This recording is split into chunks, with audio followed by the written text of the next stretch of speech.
Hello students, my self उत्कर्ष श्रीवास्तव। और हम लोग 11th की और नीट की बायोलॉजी पढ़ रहे थे। तो हम लोगों ने लास्ट लेक्चर में देखा था, बायोमोलिक्यूल स्टार्ट किया था। मतलब उसके 8 लेक्चर तो हो गए थे। और अब आज हम लोगों को क्या स्टार्ट करना है, एंजाइम के बारे में। आज हम लोग एंजाइम के बारे में स्टार्ट करेंगे। एंजाइम क्या होता है, कैसे वर्क करता है, और एंजाइम की वजह से हमारी बॉडी में रिएक्शंस कैसे चलती हैं, मेटाबॉलिक रिएक्शंस वगैरह। एंजाइम एक बहुत इंपॉर्टेंट टॉपिक है इस चैप्टर का, बायोमोलिक्यूल्स का। एंजाइम बहुत इंपॉर्टेंट टॉपिक है। तो इसके लास्ट लेक्चर में हम लोगों ने न्यूक्लिक एसिड खत्म किया था। हाँ, न्यूक्लिक एसिड। और आज हम लोग देखेंगे एंजाइम के बारे में। एंजाइम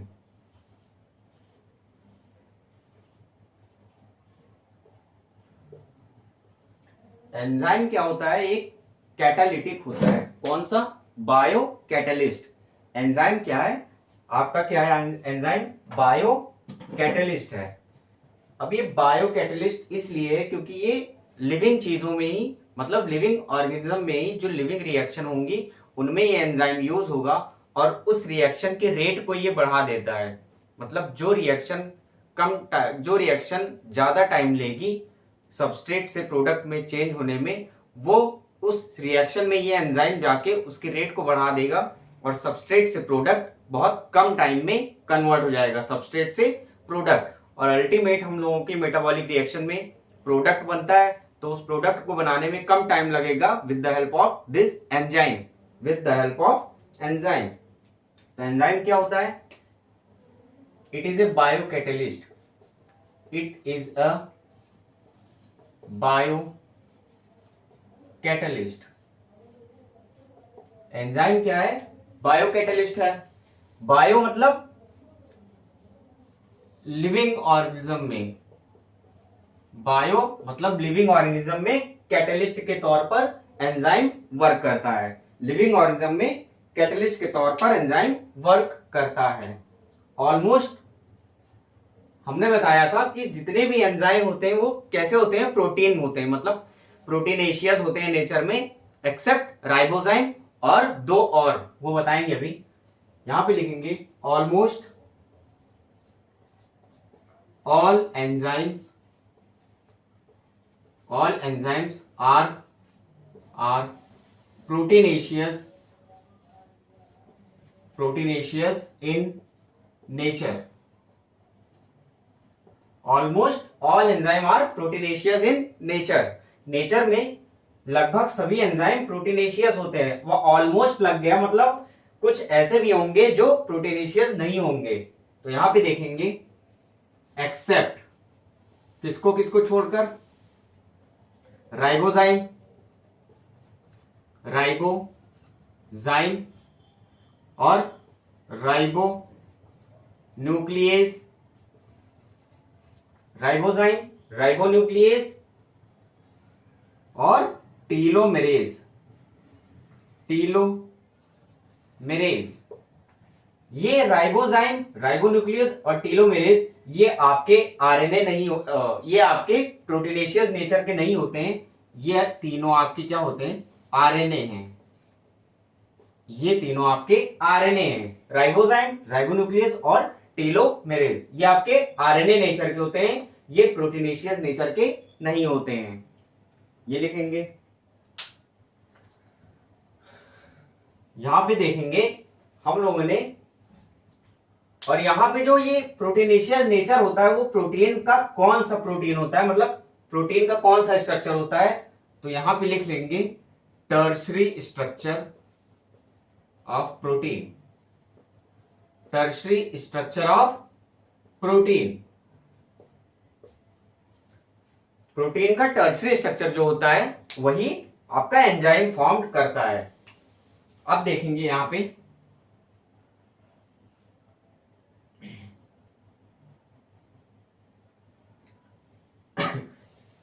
ये आपका एक एंजाइम है। क्या है ये? एंजाइम। ये क्या है? इधर वाला एक्टिव साइट है। ये जो ये धसा हुआ पार्ट है इसको बोलेंगे एक्टिव साइट।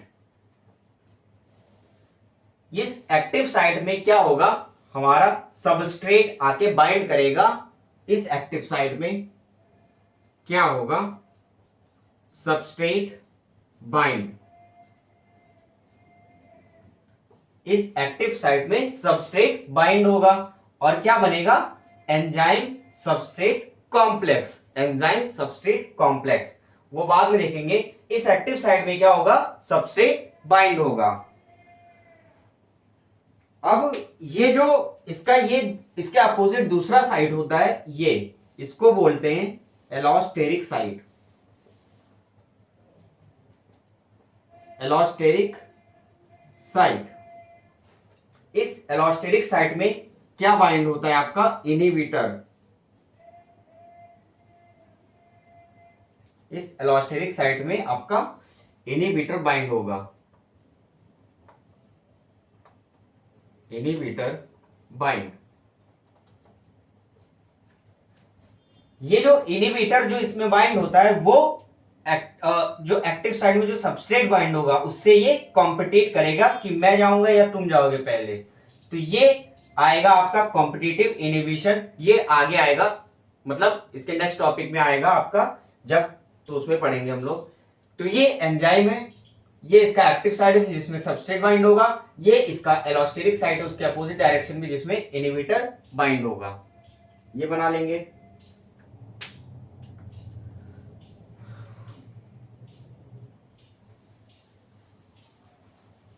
अब हम लोग देखेंगे पहले एक तो बायो कैटलिस्ट और एक इनऑर्गेनिक कैटलिस्ट, बायो कैटलिस्ट और इनऑर्गेनिक कैटलिस्ट।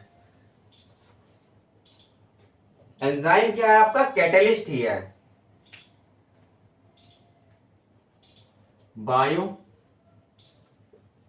कैटलिस्ट और इनऑर्गेनिक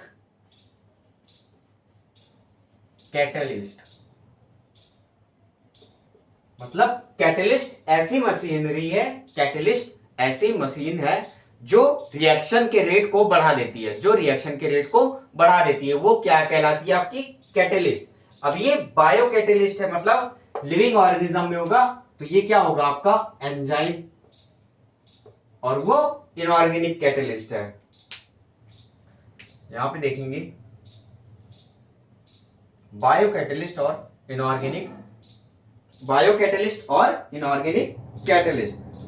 ये जो बायो कैटलिस्ट होती है ये लिविंग होती है, ये लिविंग होती है क्योंकि ये लिविंग रिएक्शन में वर्क करेगी, और जो इनऑर्गेनिक कैटलिस्ट होती है वो नॉन लिविंग, नॉन लिविंग होती है। बायो कैटलिस्ट लिविंग और इनऑर्गेनिक कैटलिस्ट नॉन लिविंग। ये अभी हम लोगों ने देखा था कि बायो कैटलिस्ट मतलब एंजाइम जो होते हैं वो प्रोटीनेशियस नेचर के होते हैं, तो ये क्या होगा, प्रोटीनेशियस। और ये जो इनऑर्गेनिक कैटलिस्ट होंगे वो non proteinaceous, non proteinaceous. Bio catalyst proteinaceous और इनऑर्गेनिक कैटलिस्ट नॉन प्रोटीनेशियस। अब ये जो बायो कैटलिस्ट होते हैं ये स्पेसिफिक होते हैं नेचर में, स्पेसिफिक इन नेचर। स्पेसिफिक मतलब क्या होता है कि जिस रिएक्शन में जिस एंजाइम का काम होगा उस रिएक्शन में वही एंजाइम आके वर्क करेगा। ऐसा नहीं है कि किसी भी रिएक्शन में कोई भी एंजाइम आके वर्क करे, ऐसा नहीं होता है कि एक रिएक्शन के लिए एक स्पेसिफिक एंजाइम होता है, फिक्स होता है, एक रिएक्शन के लिए फिक्स एंजाइम होता है, उसी को क्या बोलेंगे, स्पेसिफिक। तो जो बायो कैटलिस्ट होंगे वो स्पेसिफिक होंगे, मतलब एक रिएक्शन के लिए फिक्स एक ही एंजाइम फिक्स होगा। लेकिन जो इनऑर्गेनिक कैटलिस्ट होंगे वो नॉन स्पेसिफिक होते हैं, किसी भी रिएक्शन में कोई भी एंजाइम यूज हो जाएगा, कोई भी कैटलिस्ट यूज हो जाएगा, वो इनऑर्गेनिक कैटलिस्ट होते हैं जो नॉन स्पेसिफिक होते हैं। ये क्या होगा, बायो कैटलिस्ट क्या होगा, denatured at high temperature, denatured at high temperature.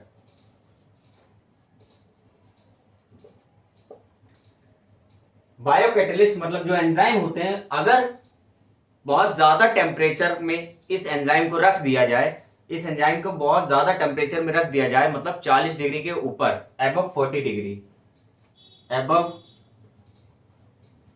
40 degree Celsius, 40 degree Celsius के ऊपर अगर बायो कैटलिस्ट को या एंजाइम को रख दिया जाए तो ये डीनेचर्ड हो जाती है, मतलब ये खराब हो जाती है। उसका नेचर जो होता है वो डी, मतलब ये खत्म हो जाता है, ये फिर ये एंजाइम वर्क नहीं करेगा, ये एंजाइम यूज में नहीं होगा।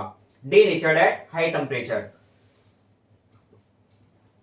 यहां पे क्या होगा, जो इनऑर्गेनिक कैटलिस्ट होते हैं वो remain at high temperature, remain at high temperature. ये हाई टेम्परेचर पे भी अपने आप को रिमेन रखते हैं, ये हाई टेम्परेचर पे भी अपने आप को रिमेन रखते हैं, लेकिन ये हाई टेम्परेचर मतलब 40 डिग्री से ऊपर जाने पर डीनेचर्ड हो जाते हैं।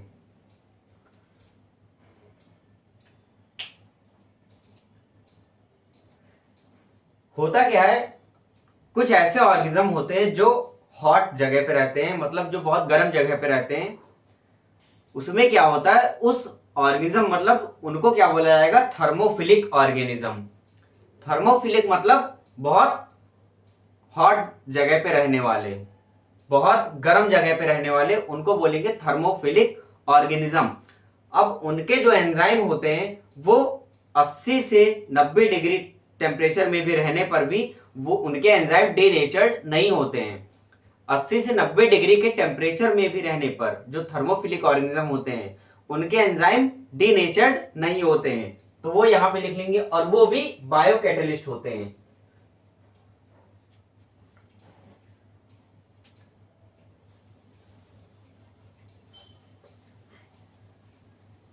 इसमें लिखेंगे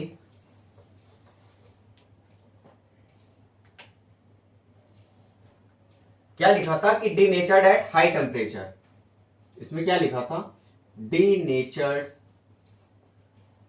at high temperature, denatured at high temperature. But फिर उसके नीचे लिखेंगे but enzyme of thermophilic organism, thermophilic organism वो होते हैं लिव इन हॉट वेंट्स, गर्म जगह पर रहने वाले क्या होंगे, थर्मोफिलिक ऑर्गेनिज्म। थर्मो मतलब टेम्परेचर से रिलेटेड, फिलिक मतलब लवर, टेम्परेचर लवर, यहां पे लिख लेंगे टेम्परेचर लवर। टेम्परेचर से मतलब टेम्परेचर से प्यार करने वाला थर्मोफिलिक ऑर्गेनिज्म गर्म जगह पे रहता है, hot vents.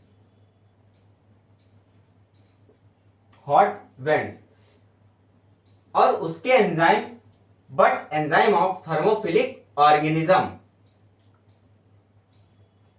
Are remain sustainable at high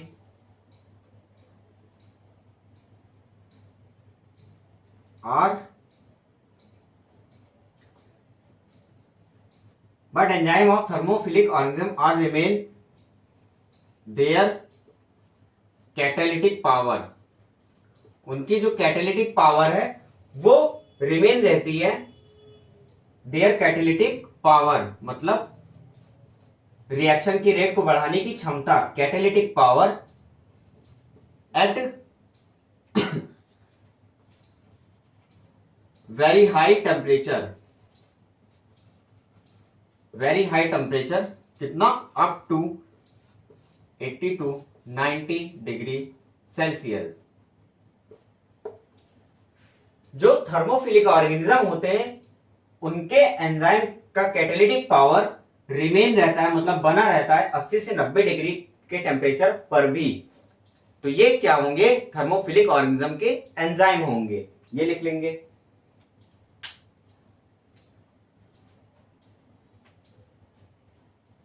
अब देखेंगे केमिकल रिएक्शन के बारे में। Chemical reaction,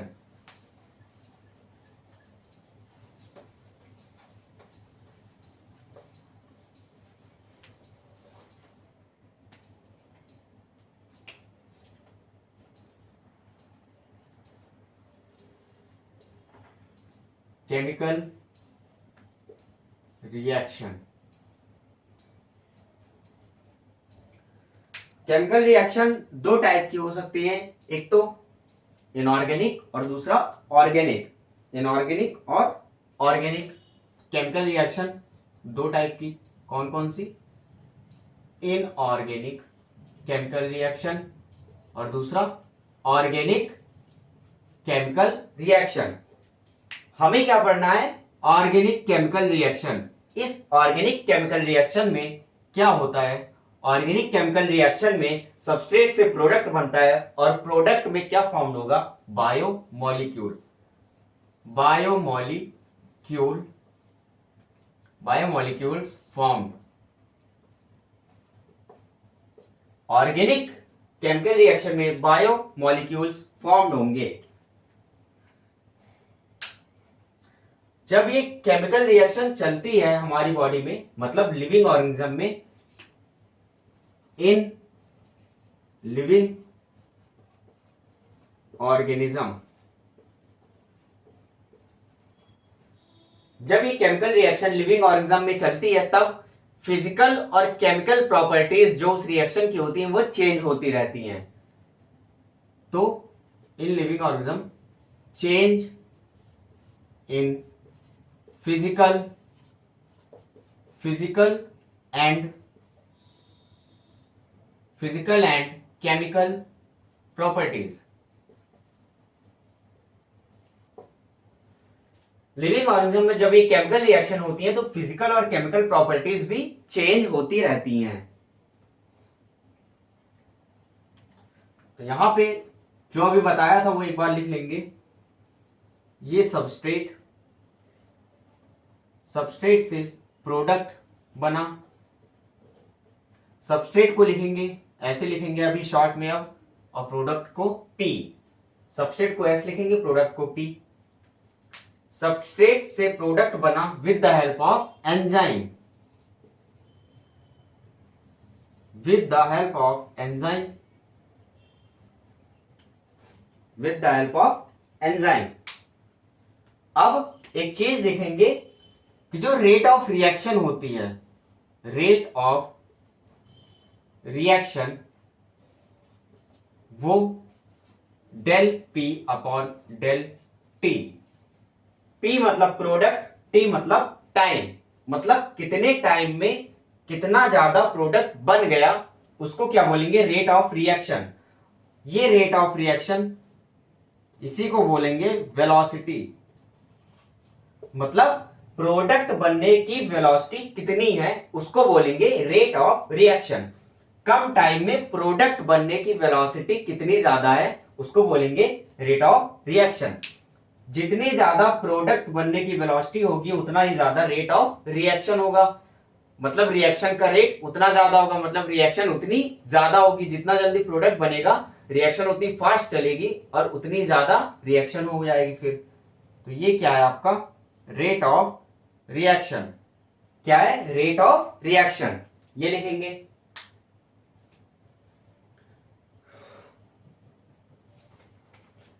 rate of reaction del P upon del T. Del P upon del T, product और टाइम।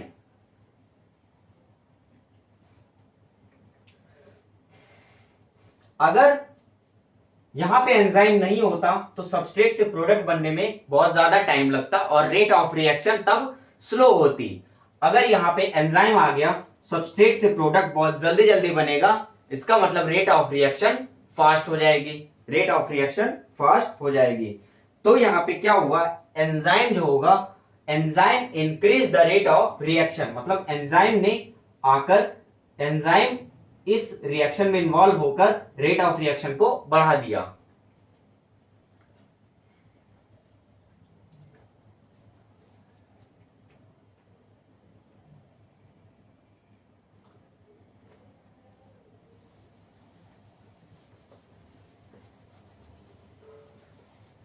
यहां पे लिख लेंगे enzyme increase the rate of reaction, enzyme increase the rate of reaction, enzyme ने rate of reaction को बढ़ा दिया या फिर वेलोसिटी को बढ़ा दिया। अब यहां पे देखेंगे कि टेम्परेचर में चेंज करने से, क्या टेम्परेचर में चेंज करने से जो रेट ऑफ रिएक्शन होगी वो या तो डबल हो जाएगी या तो हाफ हो जाएगी। और कितना चेंज करने से? एवरी 10 डिग्री सेल्सियस चेंज करने से। अगर देखेंगे यहां पे ये स्टार्टिंग पॉइंट है, अगर यहां से 10 डिग्री टेम्परेचर बढ़ा दिया प्लस 10 डिग्री सेल्सियस, मतलब 10 डिग्री सेल्सियस टेम्परेचर बढ़ा दिया तो रेट जो होगी वो डबल हो जाएगी। और अगर यहां से इस स्टार्टिंग पॉइंट से 10 डिग्री सेल्सियस टेम्परेचर कम कर दिया, -10 degree Celsius, 10 degree Celsius temperature कम कर दिया तो रेट जो होगी, रेट क्या होगी? हाफ हो जाएगी, rate half. 10 degree Celsius temperature बढ़ाने पर rate double, 10 degree Celsius temperature घटाने पर रेट हाफ हो जाएगी।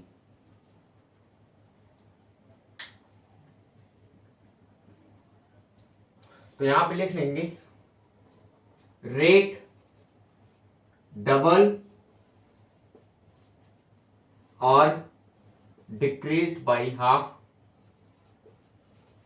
Decreased by half for every change in, for every change in 10 degree Celsius temperature on either direction, on either direction. अब ये on either direction मतलब या तो इधर या तो उधर। अगर इधर किया तो 10 डिग्री सेल्सियस कम किया और रेट हाफ हो गई, रेट ऑफ रिएक्शन हाफ हो गई। अगर उधर किया तो 10 डिग्री सेल्सियस बढ़ा दिया तो रेट ऑफ रिएक्शन डबल हो गई। अगर यहां से 10 डिग्री और बढ़ा दिया तो रेट ऑफ रिएक्शन इसकी डबल हो जाएगी आगे, मतलब यहां स्टार्टिंग की 4 टाइम्स। तो ऐसे ही होगा, ये लिख लेंगे।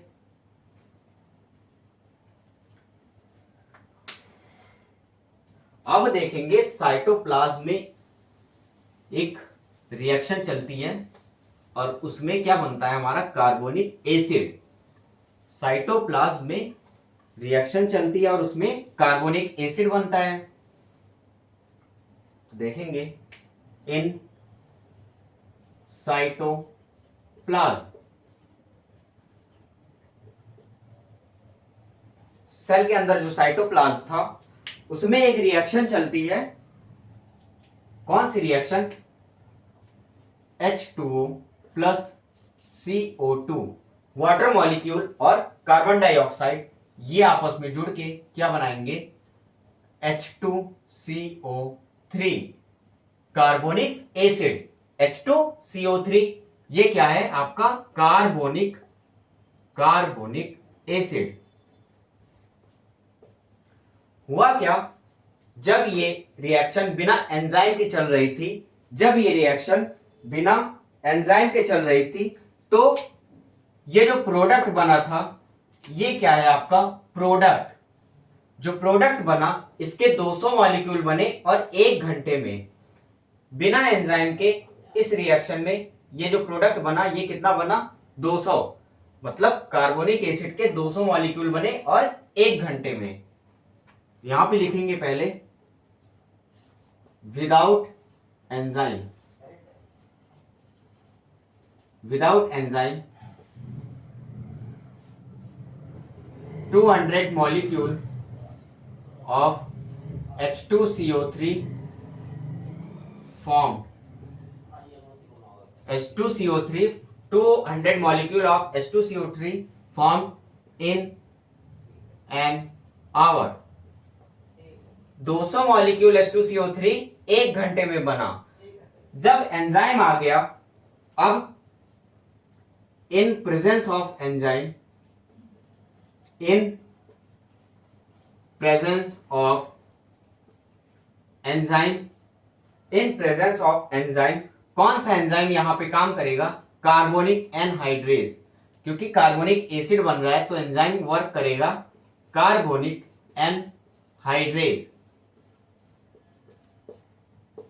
मतलब कार्बोनिक एनहाइड्रेज एंजाइम की प्रेजेंस में क्या हुआ, कितने मॉलिक्यूल इसके कार्बोनिक एसिड के फॉर्म्ड हो रहे थे और कितनी देर में, तो देखेंगे 6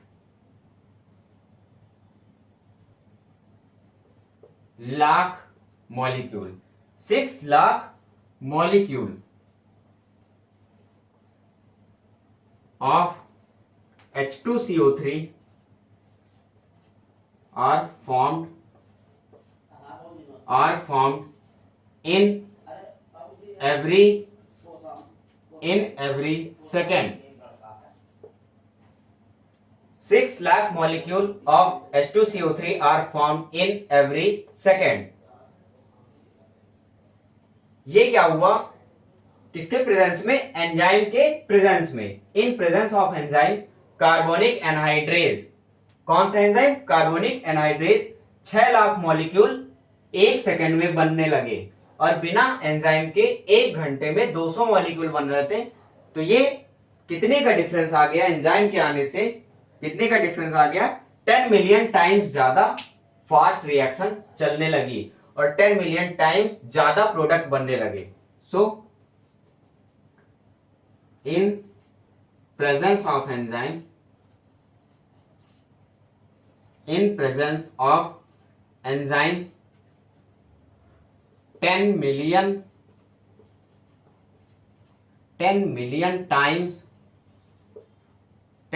times more product are formed। और जितने ज्यादा प्रोडक्ट बनेंगे उतनी ही बढ़िया क्या होगी? मेटाबॉलिक रिएक्शन होगी।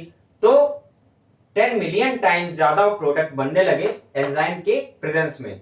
तो एंजाइम का हमारे केमिकल रिएक्शन में इतना ज्यादा महत्व है, ये देख सकते हैं यहां पे 10 मिलियन टाइम्स। ये देख लेंगे, लिख लेंगे।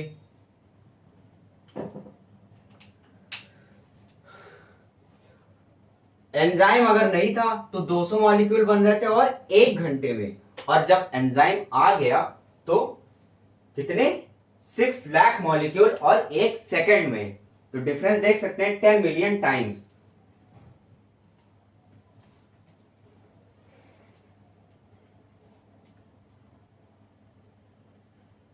अब देखेंगे यहां पे कि जो एंजाइम होता है वो इस हाई रेट से कैसे केमिकल रिएक्शन करवाता है, उसको फिगर आउट कर लेंगे। देखेंगे यहां पे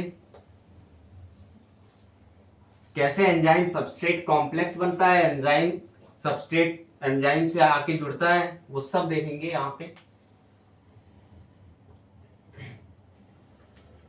यहां पे डालेंगे, देखेंगे how do enzyme bring such a high rate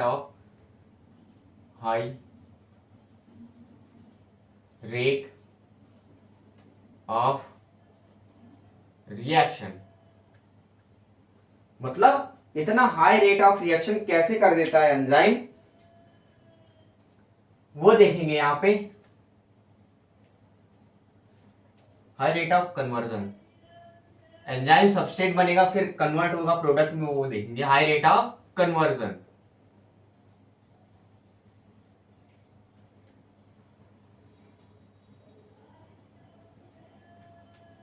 ये मान लीजिए एंजाइम है, ये आपका क्या है? एंजाइम। क्या है ये? एंजाइम है। अब यहां से आएगा आपका सबस्ट्रेट, यहां आके सबस्ट्रेट इस एंजाइम में बाइंड हो जाएगा। ये आपका क्या है, सबस्ट्रेट, एस, एस मतलब सबस्ट्रेट, और यहां पे क्या बन जाएगा, एंजाइम, सबस्ट्रेट एंजाइम से बाइंड होगा और यहां पे बनेगा आपका एंजाइम सबस्ट्रेट कॉम्प्लेक्स।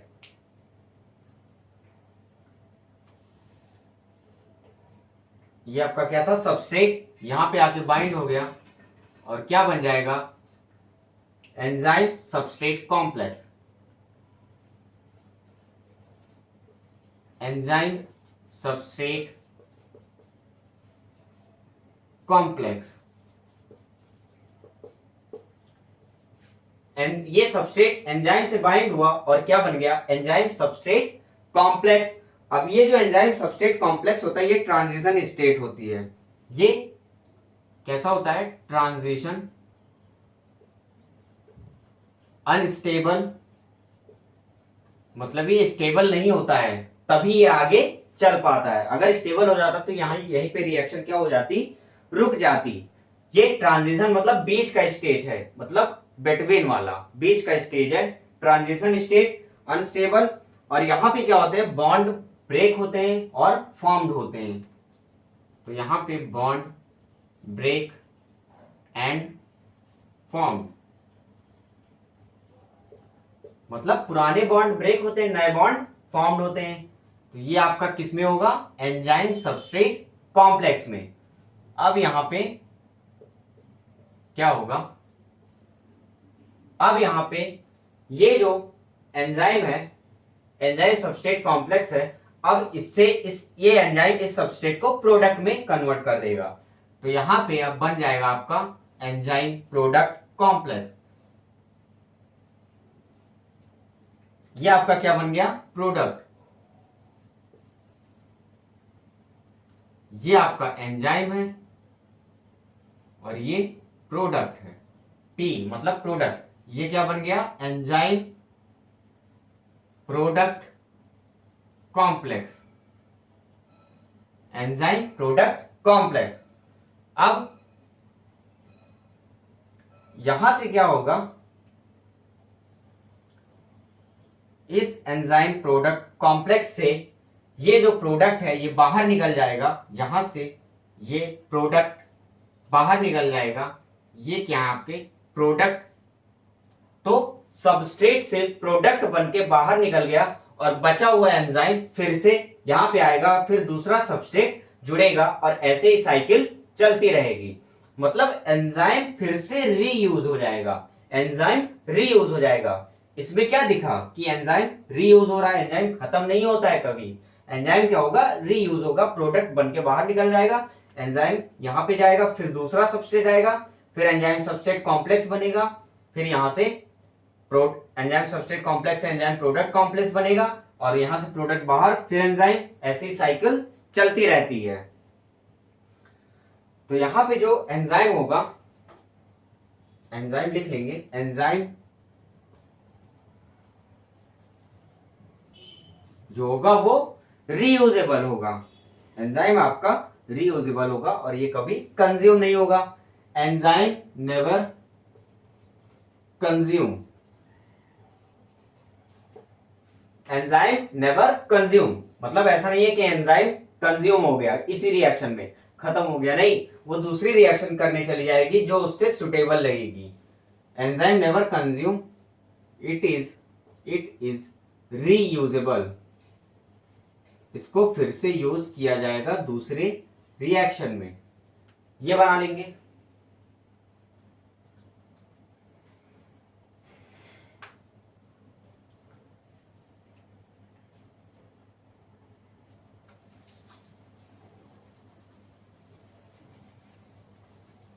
अब देखेंगे एक्टिवेशन एनर्जी के बारे में, थोड़ा सा देखेंगे।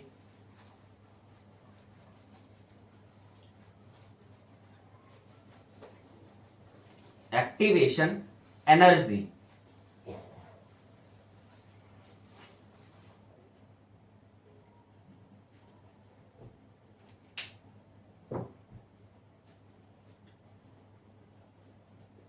एक्टिवेशन एनर्जी मतलब ई ए से एक्टिवेशन, ई मतलब एनर्जी। एक्टिवेशन एनर्जी को इस तरह भी रिप्रेजेंट किया जाता है, एक्टिवेशन एनर्जी। ये ऐसी एनर्जी होती है जो यूज्ड होती है रिएक्शन को इनिशिएट कराने में, मतलब रिएक्शन को स्टार्ट कराने में जो एनर्जी यूज्ड होती है उसी को क्या बोलते हैं, एक्टिवेशन एनर्जी। उसी को क्या बोलेंगे, एक्टिवेशन एनर्जी। तो यहां पे लिखेंगे energy used to initiate, energy used to initiate the reaction, used to initiate the chemical reaction, chemical reaction। ये ऐसी एनर्जी होती है जो केमिकल रिएक्शन को इनिशिएट कराने में हेल्प करती है, उसी को क्या बोलते हैं, एक्टिवेशन एनर्जी। यहां पे एनसीईआरटी में एक ग्राफ दिया है, एक्टिवेशन एनर्जी, पोटेंशियल एनर्जी मतलब कोई भी एनर्जी हो तो वहां पे क्या दिया गया है, पोटेंशियल एनर्जी और प्रोग्रेस ऑफ रिएक्शन मतलब कितना रिएक्शन हुआ। यहां पे देखेंगे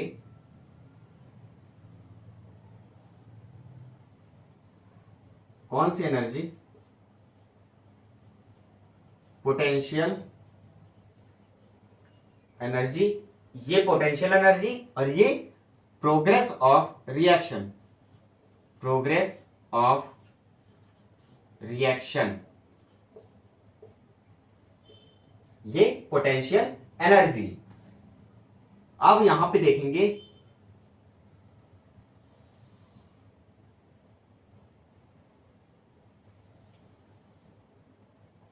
यहां पे आपको दो ग्राफ देखने को मिले, यहां पे आपको दो ग्राफ देखने को मिले। ये क्या होगा,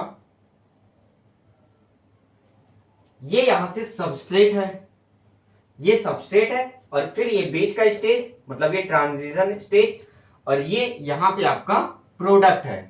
तो इस ग्राफ में एनसीईआरटी में जो ग्राफ दिया है उसका जो एनर्जी लेवल है सबस्ट्रेट का, सबस्ट्रेट का एनर्जी ये प्रोडक्ट के एनर्जी से ज्यादा है। आप देख लेंगे यहां पे प्रोडक्ट का एनर्जी यहां पर है, यहां से देखेंगे तो ये प्रोडक्ट का एनर्जी है, ये प्रोडक्ट का एनर्जी है और ये यहां से यहां तक पूरा ये आपका, यहां से और यहां तक ये यहां पर सबस्ट्रेट है तो ये आपका सबस्ट्रेट का एनर्जी है और ये आपका यहां तक प्रोडक्ट का एनर्जी है। तो सबस्ट्रेट की एनर्जी ज्यादा है और प्रोडक्ट की एनर्जी कम है। अब ये चीज अभी आपको पता चलेगा कि ये मैंने क्यों बताई। ये देख रहे हैं आप ट्रांजिशन स्टेज,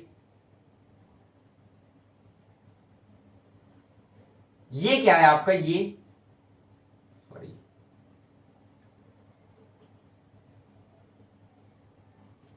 यहां पे देखेंगे पहला ग्राफ क्या है आपका, ये ऊपर वाला ग्राफ है, ये एक्टिवेशन एनर्जी है, यहां से यहां तक इसकी एक्टिवेशन एनर्जी यहां से यहां तक है, मतलब इतनी एनर्जी बैरियर है, ठीक, इतनी एनर्जी बैरियर है।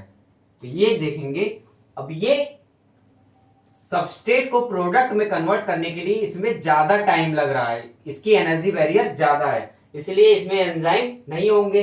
तो ये क्या होगा, activation energy, activation energy without enzyme,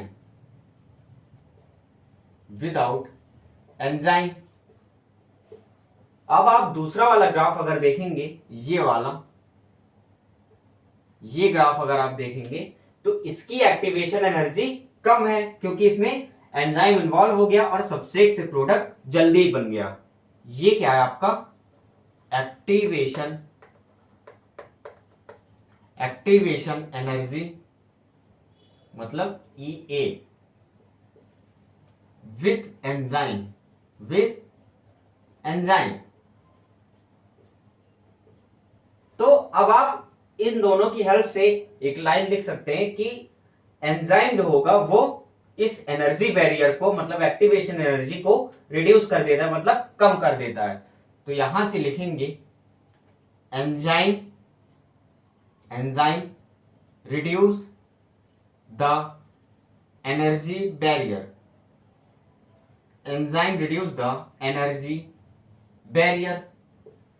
अगर एंजाइम आ गया तो ये जो एनर्जी बैरियर इतना ज्यादा था और एंजाइम के प्रेजेंस में एनर्जी बैरियर कम रह गया और सबस्ट्रेट से प्रोडक्ट जल्दी बनने लगा। ये पहले देख लेंगे, लिख लेंगे।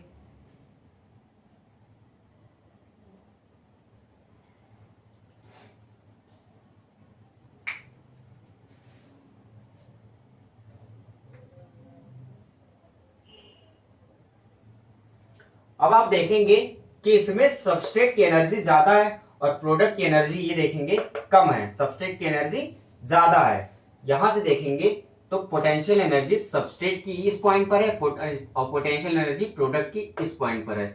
तो सबस्ट्रेट की पोटेंशियल एनर्जी या एनर्जी ज्यादा है, प्रोडक्ट की कम है। तो सबस्ट्रेट से प्रोडक्ट बनने में अगर इसकी एनर्जी ज्यादा है और इसकी कम है तो सबस्ट्रेट से प्रोडक्ट बना और एनर्जी रिलीज हुई, तो ये कैसा रिएक्शन होगा आपका? एक्सोथर्मिक। तो ये ग्राफ कैसा बना है आपका? ये आपका ग्राफ जो बना है वो कैसा है? एक्सोथर्मिक। एक्सोथर्मिक एक्सोथर्मिक मतलब एनर्जी एक्सो बाहर निकल रही है, एनर्जी रिलीज हो रही है। लिख लेंगे ये भी।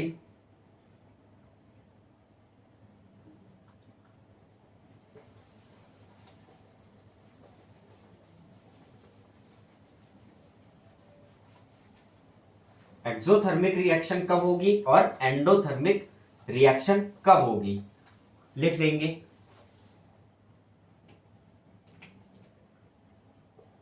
एक्सोथर्मिक रिएक्शन, एक्सोथर्मिक रिएक्शन में एक्सोथर्मिक रिएक्शन मतलब energy released, energy released. Exothermic reaction कब होगी? जब एनर्जी ऑफ सबस्ट्रेट ज्यादा होगी,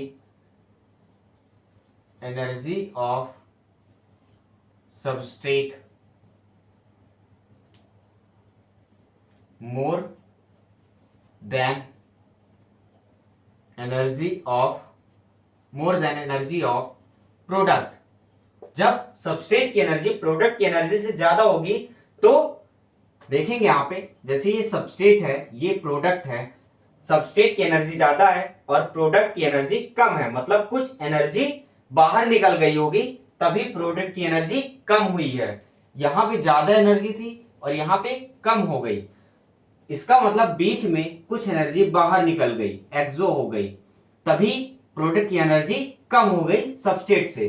तो सबस्ट्रेट की ज्यादा प्रोडक्ट की कम, इसका मतलब रिएक्शन कैसा होगा? एक्सोथर्मिक, कुछ एनर्जी बाहर निकली। इसी का उल्टा क्या हो जाएगा? एंडोथर्मिक। यहां पे देखेंगे एंडोथर्मिक, एंडोथर्मिक रिएक्शन।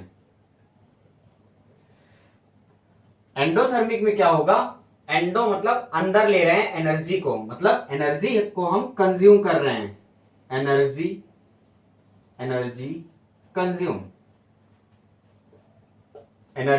कंज्यूम। इसमें क्या होगा? एनर्जी ऑफ सबस्ट्रेट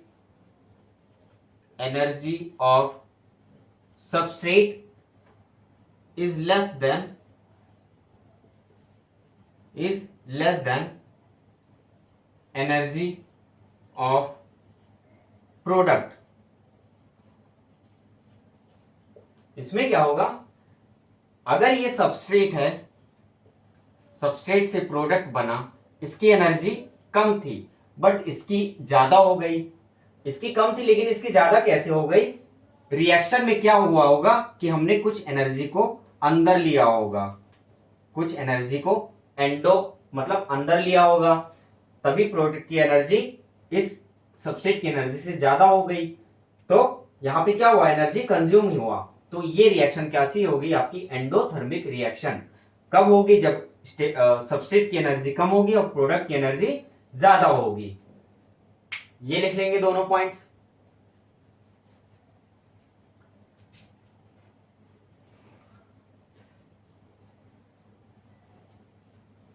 आज यहीं तक रखते हैं। इसके बाद इसके नेक्स्ट लेक्चर में देखेंगे, जहां तक वो हमारा बायोमोलिक्यूल्स का लास्ट लेक्चर ही होगा, और उसमें हम लोग बहुत सारी चीजें पढ़ेंगे, जैसे फैक्टर्स अफेक्टिंग एंजाइम्स, एंजाइम को कौन कौन से फैक्टर अफेक्ट करेंगे, टेम्परेचर, पीएच, ये सारी चीजें देखेंगे। और उसके बाद को फैक्टर वगैरह देखेंगे और टाइप्स ऑफ एंजाइम, ये तीनों चीजें आपको अभी देखनी है। तो आज यहीं तक रखते हैं। Okay students, bye bye.